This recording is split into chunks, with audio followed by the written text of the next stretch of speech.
Then the movie continues with the final fight. Mausa uses a staff, which is because we already know he has played Baptiste in the Animus. That was kind of revealed before the movie came out, which I thought was really cool because Baptiste was in Liberation. He was an assassin who basically became corrupt and turned into a Templar. Or not exactly a Templar, kind of like a helping the Templars. Same thing, kind of regardless. But he was an assassin nonetheless, and much like Baptiste, he was tribal and he kind of used voodoo and tribal methods. Baptiste used like a spear, like a staff, so Mausa used like a staff-like thing. Nathan grabs a cutlass, and Lin grabs an all too familiar foot blade, and even uses a rope dart during the fight. And to get the assassins inside the room initially, Emir had sacrificed himself to let the others in by opening up all the doors at the main control center. And this death is very similar to Yusuf Tazim's death, as he desperately tried to protect Sophia, who, if you don't know, was Ezio's quote-unquote girlfriend, later his wife, during Assassin's Creed Revelations. And so Yusuf dies trying to protect something that is close to the assassins, what is close to Ezio, close to his brother. He died trying to protect Sophia. So then Emir dies trying to protect his brothers and sisters. It is then also revealed that Emir is the descendant of Yusuf. And remember how I said earlier that Nathan knows traitors all too well? Well, he is related to Duncan Walpole, who Edward Kenway killed at the beginning of Assassin's Creed 4, before Duncan was going to give assassin info, like the assassin maps, like the bases, the maps of their bases. He was going to give them to Templars. So Duncan became a traitor, which Nathan knows all too well because Nathan had played as him in the Animus. So he is obviously against that. He is more up to par with Duncan's old ways when he was actually still an assassin. So this causes Nathan to go to the extreme and try to kill Callum, like I mentioned earlier. And then to go back to Lin, she is a descendant of Shao Jun, and as if it wasn't obvious, she uses a rope dart. She has a foot blade. So does Shao Jun. Who else uses a foot blade? I thought it was a huge reference. I thought it was awesome. And this further solidifies it. Still don't believe me? Well, just look at these pictures. This solidifies it right here. Look at these pictures. 1, 2, 3, 4.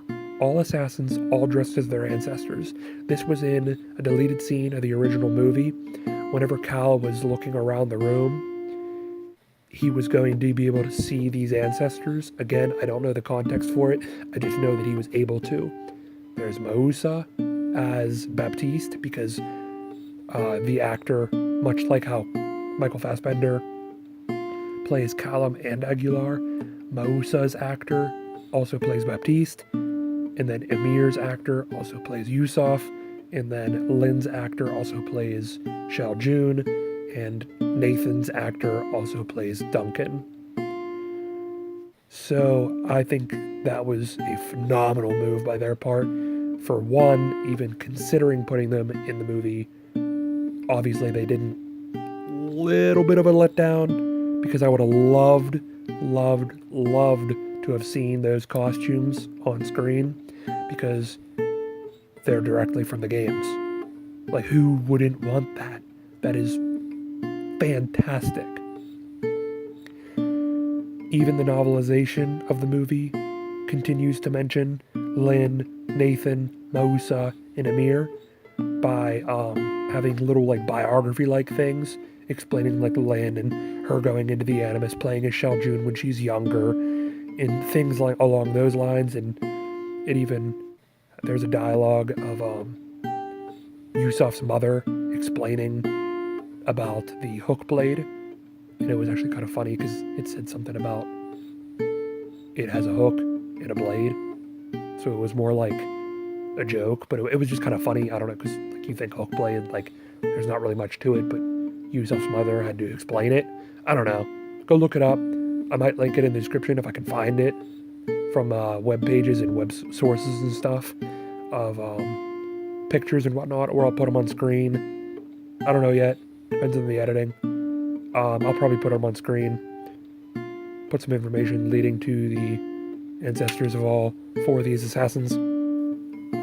But I think that was the biggest misunderstanding of the movie, was these four assassins and what they had to do with not only the Creed, not only the assassins itself, but with Callum, because they kind of seemed like they were dropped in, and people didn't seem too keen on trying to understand it.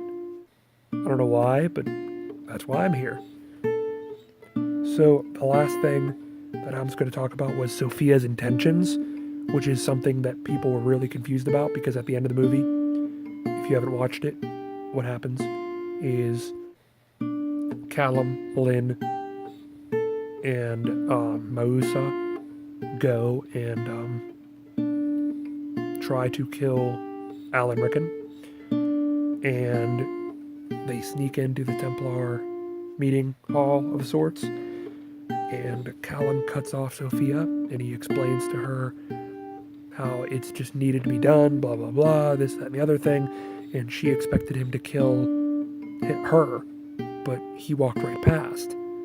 But some would say, why didn't she just scream help then? Well, rewind it like 5 minutes, and Sophia was having a conversation with Alan, and it was revealed to her that Alan doesn't care about her scientific achievements. Alan reveals that he never cared for the cure for violence, which was Sophia's whole entire motivation for doing this experiment. And her father even reminds her that you were always a scientist first and a Templar second. So, you fast forwarded again, Callum walks right past her. She was expecting to be killed, but she wasn't. She then realizes that her father is going to be killed. Okay, so why didn't she yell out and scream for help to save her father? Well, this is what I think. She was shocked, and she was thinking about her scientific achievements. She had encountered Callum, he walked past her, he killed her father, and she swore vengeance. She still believes in the cure for violence. She basically told her father that you're all speaking crap. There is a cure for violence, and I'm going to find it, and I'm going to be known as the person that finds a cure for violence. So, I'm not saying she used her father's death as an excuse to look for the cure for violence, but I think she used it as an example of sorts. So, she swore vengeance, and she's going to hunt down all remaining assassins, look for the apple, and find the cure for violence using her father's death as an example. She still thinks there's a cure. That, I believe, is why she is, one, kind of shifting her attention at the end, how she kind of got all, like, red, fiery-eyed and was swearing vengeance, but just 5 minutes before acted like she didn't even care, because I think it kind of clicked that it is now her duty to find the cure for violence, this, that, and the other thing, and she's going to get the apple and find it. So that leads up to a sequel, and plot points for such sequel, and how they are able to bend her character into using that mood to fight the assassins.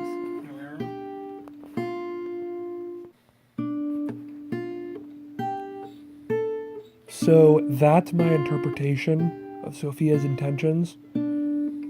If you have any ideas, if you agree with what I said, comment down below or like the video, or if you have anything to add or change or just say your entire new theory, I'd love to hear it, because I just think that the ending needs to be explained, and there's no better explanation to be given than by the fans. So yeah, just give me your explanation.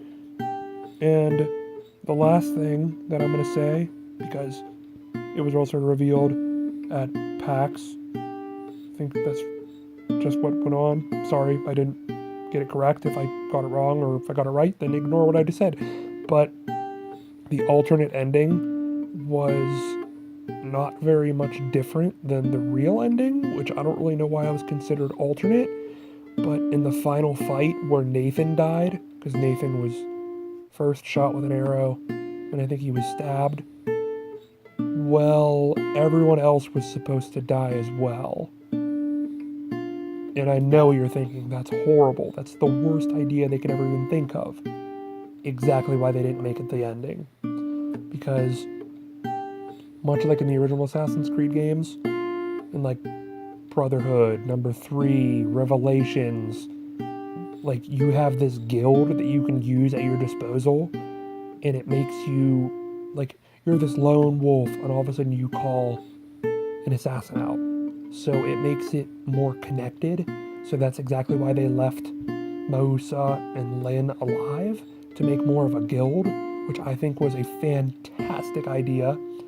And it's just a depressing ending because Cal would be all by himself, and that's just no fun, because everything's fun with another assassin at your side.